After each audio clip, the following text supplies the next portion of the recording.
Victure AC960, fully waterproof, supposedly real 4K at 60 frames per second, but it's not. Is it good enough to recommend for its other characteristics? Let's check it out. The AC960 includes a standard kit of mounts and accessories. It's nice that there's 2 batteries and this additional waterproof case, just in case. There's also a remote and an external microphone that plugs into the micro USB port on the side of the camera. We're gonna test that. Build quality is overall solid, with the camera made out of a stiff textured plastic that feels nice in the hands. The waterproof doors covering the battery and micro USB slot are quite hard to open, which makes me confident that they're not going to open underwater. They may be just a little bit difficult to open if your grip strength is quite poor or you have bad dexterity.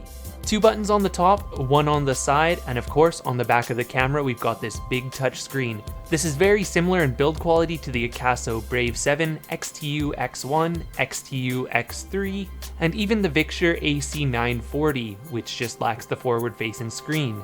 The user interface too is on point with those cameras. Swipe left and right to change from photo to video mode. Tap the settings gear in the bottom right hand corner to pull up the list of settings, which are broken into 2 separate menus.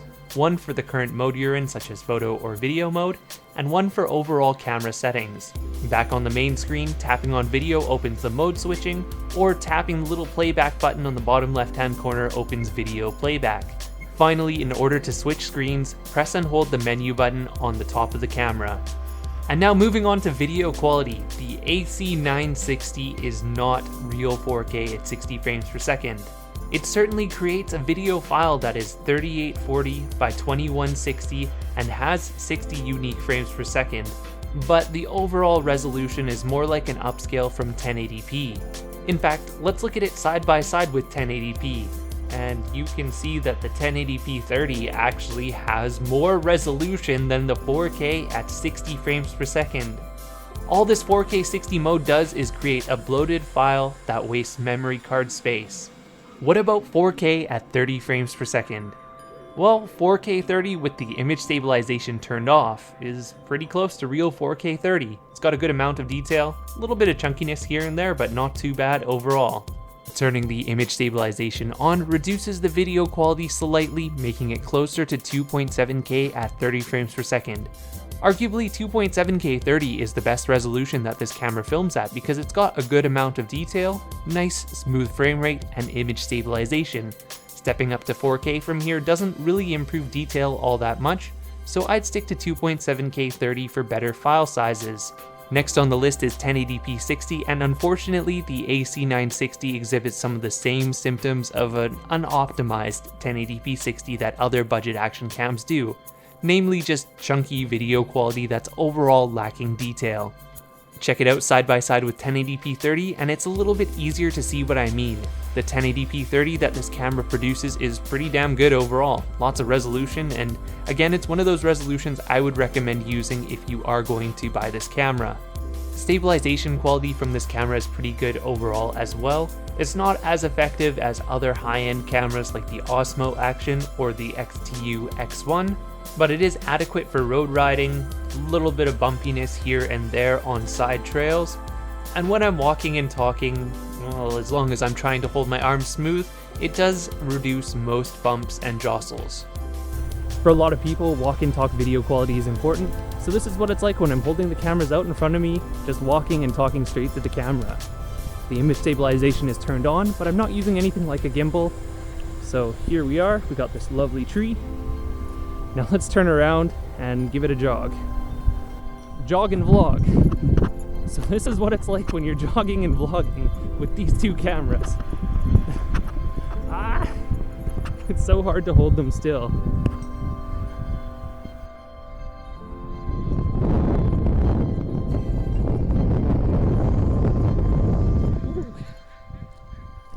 Jog and vlog.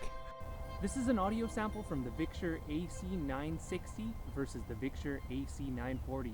Both of these cameras are side by side, about 3 feet away from me, and I'm talking at a normal volume. To start, you're listening to the AC960, so let's switch over to the AC940 and see what sort of difference it makes. Now you're listening to audio from the Victure AC940, and now let's switch back to the AC960 and see what the difference is. And now this is an audio audio comparison between these two cameras from about 10 feet away. I'm sitting on this wooden log, and you're listening to audio from the Victure AC960. Again, I'm about 10 feet from these cameras, so let's switch over to the AC940 and see what difference it makes. Now you're listening to audio from the AC940. I'm talking at the exact same volume in the exact same situation, and this is what the audio sounds like. This is an audio sample from the Victure AC960 versus the Victure AC940. This is an audio comparison between these two cameras from about 10 feet away. It's kind of golden hour up here, and this is a fairly difficult scenario for some of these cameras to film. So we got some really bright highlights from the left-hand side where the sun is behind me, some really dark shadows on the right-hand side. So I always like to see how these cameras handle this kind of lighting condition, especially when they should be focusing on the face, making sure that it's not too blown out. As I can see directly on the screen, it's a little bit light on this one side, and not too bad on the other side though. So overall, this one looks pretty good on the screen, but we'll have to see what it looks like on the computer. So the built-in mic on the AC960, it sounds good, but it is a little quiet, especially once you start stepping away from the camera. Now we're using the external microphone, which is plugged into the micro USB port on the side of the camera. One thing to note, with this mic plugged in, the camera is no longer waterproof. So you cannot have waterproofing and external mic at the same time. Oh hey, while we're up here doing the external microphone test, we have to talk about the 1080p 120 mode. This is this camera's highest resolution slow motion mode. And as you can see, compared to other 1080p modes, it's not all that good. The details are blocky and chunky. There's not a lot of resolution overall, but that isn't the only issue. Go onto the computer, right-click on one of these files and click on Properties. It'll say 120 frames per second, but that's not true. That's a lie. This camera only produces 90 unique frames in 1 second. I know. I counted. I caught on to this when I was editing the video, and my video editor kept crashing, saying missing frame, missing frame. And this is a huge problem because if you don't have the technical knowledge to re-encode the footage or do a screen capture or something like that in order to make usable video, well, you'll end up in a situation with all of this footage that can't be edited by many video editors. Oh my goodness, suddenly it's night. Well, not totally dark out yet, but getting close. I'm starting to have trouble seeing. And evidently so is the camera. I've got it in 4K 30 frames per second with the image stabilization turned off, because typically these cameras are better with EIS off at night. It's that time when I go outside out front of my house and talk to myself, and my neighbors wonder what the heck I'm doing. But hey, it's a camera review, so here we are. 4K 30 frames per second under the streetlights, it's really not too bad. You can kind of see the grass and kind of see the trees. At least on screen it looks okay. If throughout this review, like me, you're feeling a sense of deja vu, well, that's because this camera is functionally identical to the Victure AC940. The build quality is the same, the user interface is the same, the only difference in terms of its body is the front screen.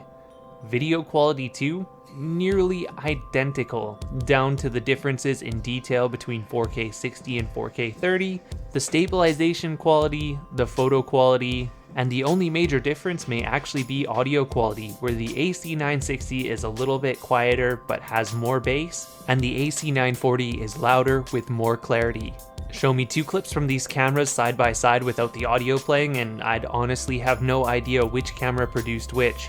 Maybe in some situations the color balance is a little bit better on one camera or the other, or even the AC960 seems to have a little bit more detail than the AC940, but I think that's down to my individual sample, the camera that I've got and how it was tuned from the factory. My conclusion with the AC960 is that it is competitive to the Akaso Brave 7 or the XTU S3, both cameras at about the same price point. If you need that second screen between the three cameras, it's really hard to say which one is the best. Akaso Brave 7 seems to have a little bit sharper video, but a little bit worse audio quality. The Victure AC960 has less resolution to the video but better audio quality, and from watching other reviewers, the XTU S3 appears to be somewhere in between. I've not personally used that camera myself. And before I go, let's quickly discuss the elephant in the room, the fact that this camera, along with the AC940, are advertised as 4K 60 frames per second. Now, it's not as egregious as the next camera you're going to see next week, this really cheap 4K 60 camera that is quite frankly Well, you'll see. Just that I don't like when brands do this. They have upscaled the resolution. Victure is obviously calling it 4K 60 as a marketing tactic.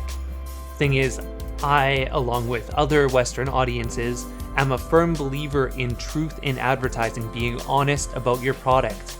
So all of these brands, and there are dozens of brands who misrepresent the quality of their camera, it really does degrade trust in their name overall. And while the Victure AC960 is a fine camera at 2.7K 30, 1080p 30, and even 4K 30 with the EIS off, it's not a 4K 60 camera on any level like the Osmo Action, GoPro Heroes, SJ-Cam, SJ8 Pro, Firefly X, I mean the list could go on. Thing is, right, Victure has now shot themselves in the foot, because when it comes to future cameras that they produce, if they do make a real 4K 60 camera, there's going to be no way to differentiate their true 4K 60 product from these prior cameras that they've released. The AC920, for example, the cheapest out of all of these cameras, is far from real 4K 60, but to a consumer who just goes off of specifications, Amazon reviews, and maybe watches one video on YouTube, they might not know any better. So now you've got 3 cameras priced from $80 to about $120 that are listed as 4K 60 with a wide range of actual video quality. And imagine now Victure goes and releases a $180 camera that has true 4K 60, akin to, let's say, the XTU X1 Max. They both do appear to rebrand HD King cameras after all. Then what? What are they going to say, like Super 4K 60? Are they going to say 8K 30, 8K 60? I don't know, it confuses me. Victure, get your stuff together. You guys need to change this practice. This AC960 would be far easier to recommend if it was advertised as 4K 30 frames per second. But as it stands now, it's not competitive with 4K 60 cameras.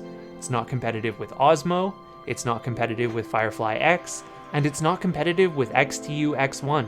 So saying 4K 60, putting it up in the bracket of those cameras that can do real 4K 60, it makes me scrutinize this camera a little bit more and compare it to these higher end cameras that cost substantially more price. If it was truthfully advertised as 4K 30, it would be better compared to the Akaso V50X, which it is fairly competitive with, or the Brave 7 LE, or all of these cameras that advertise 4K 30 and have similar overall specifications. Anyways, that's it for today's review. I've got another one coming next week that's going to be an adventure, yeah. If you like this video, please give it a thumbs up. Don't forget to subscribe to the channel, and I do have Patreon as well. Thank you to everyone who supported me there. If you can't do that, leaving a comment or subscribing is fantastic as well. I appreciate all of your support, and see you in the next one.